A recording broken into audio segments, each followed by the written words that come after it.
Hello viewers, my name is Chase Clover, and this is my review of the May 21st, 2014 edition of USW Wednesday Night Intensity. As you know, USW Tap Out 2014 is this Sunday, and the match card has been released earlier than other pay-per-views have been released, but at the end of this, I will tell you briefly what the matches are on the match card, and we'll go on from there. But first, let's get into what happened with Wednesday Night Intensity. So we started the show off with an Alexander Orton vs. Zach Hardy tap-out promo, and then after the video played, the Intensity intro went on, and then Kyle Reese talked a little bit about the match card, and then released a few matches on the match card. With the matches that are on the match card for Tap Out this Sunday, they seem to be okay. They don't seem to be too bad. Don't seem to be too great either, but they're not on any TNA pay-per-view level. But they seem okay. But anyway, the first match of the night was DHIG defeating Philip Akron by countout. I don't recall how many points DHIG has. I know it's in double digits. I'm not sure how many Philip Akron it has. I'm not sure if that's in double digits either. But DHIG won by countout, which earned him 5 more points. I believe he is in first place in the Bulletproof Series tournament. This was a Bulletproof Series tournament match. DHIG, he's getting the chance in this tournament to be on Intensity Weekly, be on pay-per-views as well. Don't think they should be using him too much, but it's kind of just a little strange how DHIG is kind of a powerhouse. He is good, he's somewhat athletic, and he's got potential, yet they don't use him as much until now, until he's in a tournament. And now with Philip Akron, tall guy, successful during the start of USW itself, and slowly declined. For some reason that I have no clue of, Philip Akron and DHIG were placed in a qualifying match for this tournament, and they haven't really done much in USW so far in the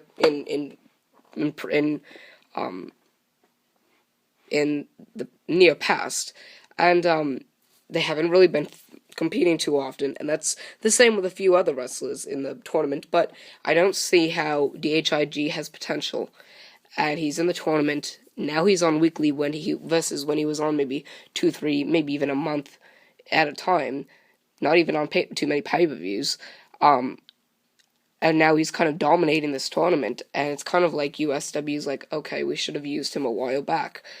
If they used him a while back, he may be a world champion right now, but he's not, so we'll just see where, both of them go, from here on out. The next thing that happened was, George Martin placed, an open challenge at Tap Out, so he's gonna have somebody from the locker room face him, and it's George Martin. He took away Alex Martin's, quote-unquote career. He made him leave USW. I would only assume that they're gonna bring Alex Martin back, even though he lost, a few weeks ago. I feel like they're gonna bring him back at this pay-per-view. I guess it was a little break, if I would assume, it would be a little bit of a break for Alex Martin, and so I don't think he really left USW. I think he's, A, still under contract, and B, I think he's coming back at Tap Out this Sunday, because it's George Martin who's placing an open challenge. The creative team got a little sloppy with this one, because it's pretty obvious that it's Alex Martin coming back. If I'm wrong, then me, with a lot of other people, will be shocked. But I believe it's going to be Alex Martin, without a doubt. So we'll go on from there. Second match of the night, Eli defeated Brandon Stickler. Stickler's not someone who is facing on Intensity too often. Really crappy name. And Eli barely ever wrestles. Eli isn't really even much of a wrestler. He still defeated Brandon Stickler, who is tall, he is strong. Eli is just agile. That's it. He's not even at average par with other wrestlers, and that is a little upsetting. But you never know. He may get a little bit of a push, maybe an Extreme Championship, but I don't think you see him doing anything major in USW at all. Unless they go to a different type of era and a scripted era, and hopefully they don't fall into WWE or that category. But you never know with wrestling. After that, there was a preview for something USW related, and I'm not even sure because it looked like a video game, but it didn't have any type of kind of gameplay scenes in there. So it's not like they had scenes where it looked like there were characters in a game. It like with WWE video games, they'll have they'll have in their commercial, they'll have like scenes from in the game. This promo didn't have it. That's why it could be a video game. It could be like a short movie. It could be something. It didn't even have a title. There were, Zach Hardy was talking, Cannon was talking, Marjagetta was talking, Weston Light, Yo-Yo Joe, those bigger characters in USW were talking in the promo, so I'm not sure if it's a video game, or if it's a show, or a movie, or a commercial, or just something to screw around with people, but, or maybe even like a new era, I don't know. But it was kind of crazy or eye-opening that made you really think, well, I don't know what they're trying to do with this here. I don't know what this is about. I should be interested in this. I'll look it up even more. But it's not like they give you a real reason. It's not like they even give you a name for it. They don't even say video game or whatever. The only words that appear are the USW logo, and that's all the way at the end. But anyway, then it went to commercial, and then the third match was Greyhound defeating Amor in the Bulletproof Series match by countout, giving Greyhound 5 more points. I'm not going to get into this match because I've talked a lot about Amor in the past. I talked a bit about Greyhound. Amor not really deserving of too many matches. That's why Intensity is made. Greyhound proving his worth. Still climb up the ladder. Not as fast as others, but you know where I'm going with that. Just take a look at other videos from beforehand, and you'll pretty much get a little bit of a look at my complaints involving Amor and Greyhound. After that, Alexander Rotten appeared on the Titantron and said that the match with Zach Hardy for the USW Championship at Tap Out was a knockout match. And if you're not familiar with what a knockout match is, a knockout match is... Pardon me for a second, hold on. Okay, a knockout match is a match where pretty much it speaks for itself. The title speaks for itself. A knockout match is a match. Sorry. What was I? A knockout match is a match where you have to incapacitate your opponent to the point where they aren't able to respond. I'm sorry. It's a match where... Oh, gosh. God damn it. Fuck. Alright. I'm sorry. It's a type of match where you have to incapacitate your opponent, whereas he cannot raise his hand. He pretty much is, as the words describe, knocked out or unconscious. And what the refs do is they pick your hand up and they drop it to see if it hits the mat. If it hits the mat 3 times in a row without you keeping your hand in the air, then you're knocked out. They count it as you being unconscious, and the one who knocked you unconscious wins the match. And Alexander Rotten with his submission move has an advantage over Zach Hardy, who doesn't have a specific submission move, and Rotten's submission move is very painful, so if Zach Hardy went to tap out, which even though if he were to tap out, it wouldn't count as a win for Alexander Rotten, he can still keep in the submission until, he's in so much pain that he pretty much can't go on. But anyways, match after that, Rush defeated Dwayne Porter by pinfall. That's another Bulletproof Series match. Dwayne Porter losing streak. Surprised about that. One of the big characters in USW right now. Not as big as Cannon or Moshigeta or Zach Hardy or Yo-Yo. Well, not Yo-Yo Joe or Weston Light, because they're not doing too great for them as well. But people like Zach Hardy and Cannon and Moshigeta, those big superstars or performers who have been there for a long time and who have made the mark. Dwayne Porter's making his mark in USW, but now he's kind of on a losing streak, with which I don't get why that's happening. He's kind of the competitor who doesn't really go on a losing streak, doesn't really get cold or whatever. But that's pretty much how that worked out. Rush gets 7 points, or earned 7 points, and went on from there. Next scene after that was what was it? Kyle Reese. Kyle Reese placed an open challenge at USW Tap Out against anyone for a shot at the USW Championship at USW Key and Case 2014 on June 1st. After Tap Out, there's one Intensity, and after that Intensity, there is USW Key and Case 2014. That's pretty much the average of a WWE Money in the Bank.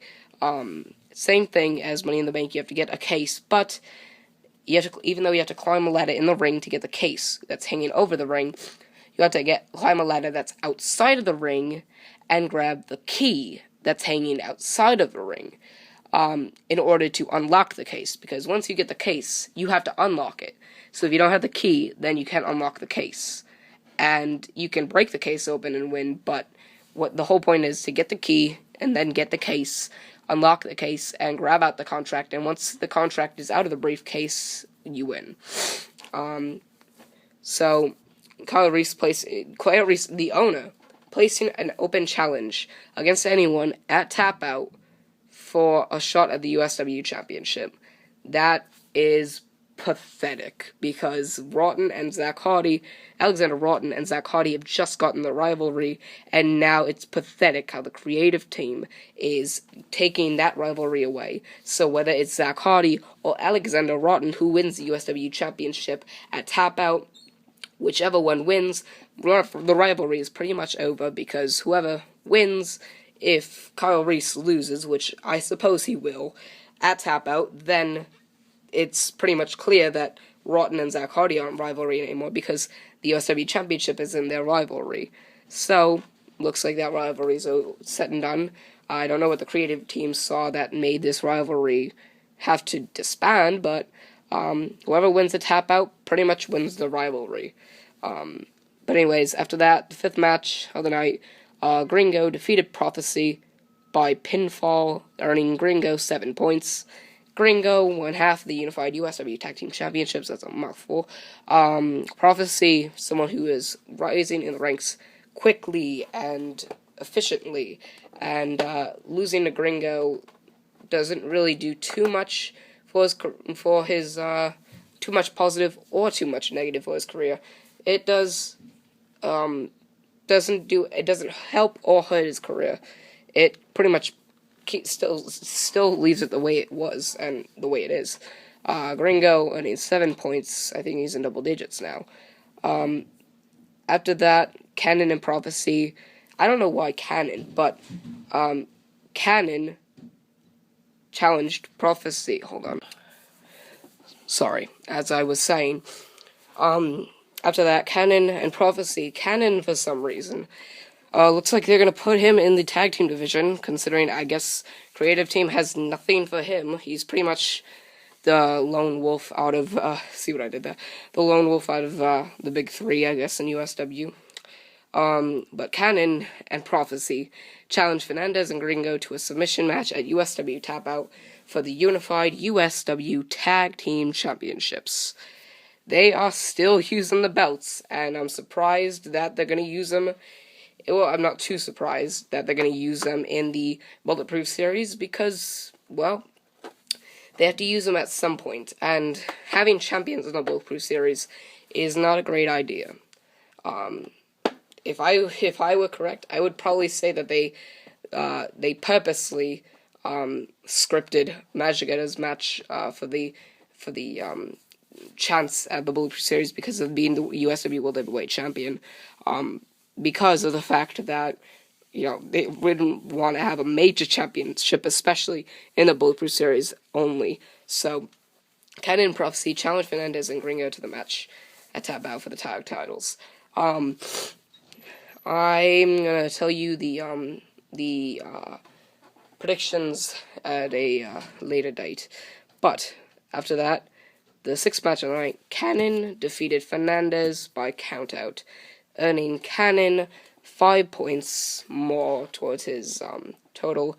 Fernandez, other half of tag team champions with Gringo. Cannon apparently going to tag with Prophecy this Sunday at Tap Out.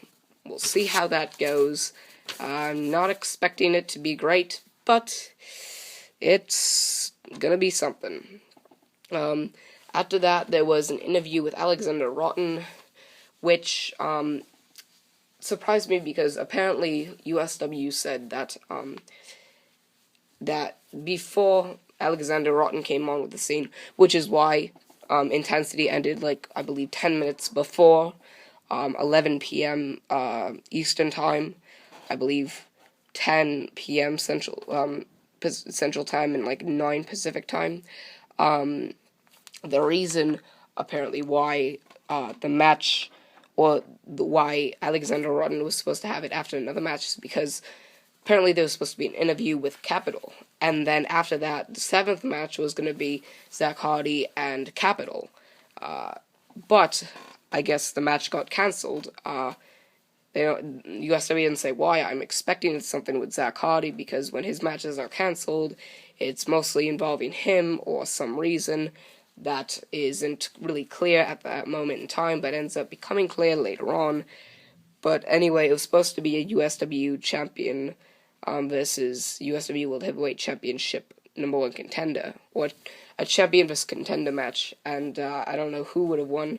Seems like it would have been an even fight, but anyways, it ended up having the interview with Alexander Rotten, and the seventh match on the night, the real seventh match on the night, the main event of the evening, USW World Heavyweight Champion Mashigeta faces USW Championship #1 contender Alexander Rotten, and Mashigeta defeated Alexander Rotten. Mashigeta, he is a good competitor. Glad he's a champion. He's got to face Capital. That's a big threat to his championship reign. Do I think he's going to win at Tap Out? I can't tell you for sure. But what I can tell you is that Mashigeta will not go down without a fight. And Alexander Rotten loses momentum going into Tap Out. Zach Hardy doesn't even get a chance to gain momentum going into Tap Out. And neither does Capital, because of their match being cancelled and because of Alexander Rotten losing. So, out of the two championship matches, the major championship matches, Mashigeta is the only one with momentum heading into the pay-per-view. Which would be very upsetting if he lost, because then the one person who had momentum would be the one person who lost. But anyway, guys, now the Tap Out match card, USW Tap Out 2014 on Sunday, May 25th, 2014, in Pittsburgh, Pennsylvania. The kickoff match is going to be the Bulletproof Series match, the first Bulletproof Series match, Amor versus Rush. The second match, Kyle Reese's open challenge for a shot at the USW Championship at Key and Case, USW Key and Case 2014. Kyle Reese versus, I guess, question mark. The third match will be for the Extreme Championship and a submission match. Crimson Red defending the Extreme Championship against MC4. Fourth match will be the second Bulletproof Series match of the night, Philip Akron versus DHIG. Fifth match of the night is Tall Man Chris Ross versus Indigo Child. Sixth match of the night, rematch from Intensity, Brandon Stickler versus Eli.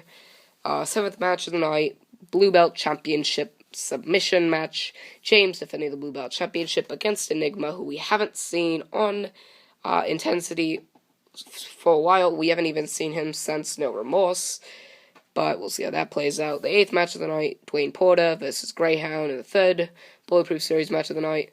The ninth match of the night, George Martin's Open Challenge. George Martin versus question mark. My guess is Alex Martin. Probably your guess as well. 10th match of the night, Unified USW Tag Team Championship submission match. Fernandez and Gringo defend the championships against Cannon and Prophecy. The 11th match of the night, Yo-Yo Joe versus Dustin Raymond. 12th match of the night, USW World Heavyweight Championship submission match. Majigeta defending the championship against Capital. And the 13th match of the night, and the main event of the evening, the USW Championship knockout match. Zach Hardy defends the championship against Alexander Rotten. So, I'd say pretty good intensity last night. I'd say as well, in my opinion, there is momentum going into Tap Out, not for all matches. Extreme Championship match, of course, as I say as one of them. But I'd give it 3 stars. Pretty decent going into a pay-per-view. And, yeah, I liked it. They could have done, I guess, better, but, you know, maybe even if you threw in Zach Hardy's match, that would have been good. If you may have put in Yo-Yo Joe, Weston Light, Dustin Raymond, and those competitors, that would have been good. If you had Alex Martin come back early and kind of start the rivalry at George Martin, that would have been good, but, you know, I can't complain. It was decent. Watched the entire thing, didn't turn it off early, because kind of hooked into it until the end. But, anyways, yeah, pretty good night overall. Anyway, guys, that was my review on the May 21st, 2014 edition of USW Wednesday Night Intensity. Remember to like, favorite, and subscribe for more. Of course, I am Kyle Reese. I'm sorry. Couldn't help but say that one. I am Kyle... wow. You make one joke and you get hooked onto it right away. Alright, let me restart that. Remember to like, favorite, and subscribe for more. I'm Chase Clover, signing off.